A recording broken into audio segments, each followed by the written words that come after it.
Guys দেখুন, এই যে আমার বোন কি করতেছে। আহা, মানে এমন স্বাদ, এটা বলেন তো কি?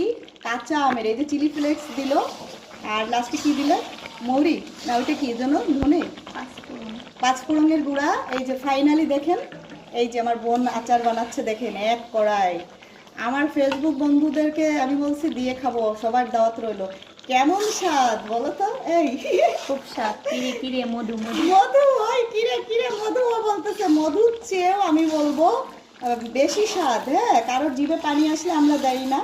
এটা হচ্ছে কাঁচা আমের কারো টক মিষ্টি ঝাল ঝাল আমের আচার। কারো মুখে জিহ্বা পানি আসলেও তাও পানিটা খেয়ে ফেলেও না। তো হাতটা একটু নামায় রান্ধো, মডেলিং হাত উঁচু কেন?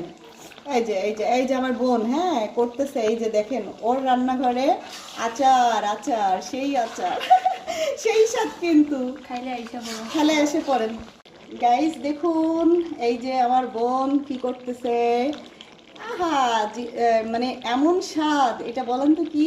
কাঁচা আমের এই যে চিলি ফ্লেক্স দিল, আর লাস্টে কি দিল? মৌরি, না ওইটা কি যেন, ধনে, পাঁচফোড়নের গুঁড়া। এই যে ফাইনালি দেখেন, এই যে আমার বোন আচার বানাচ্ছে, দেখেন এক কড়াই। আমার ফেসবুক বন্ধুদেরকে আমি বলছি দিয়ে খাবো, সবার দাওয়াত রইলো।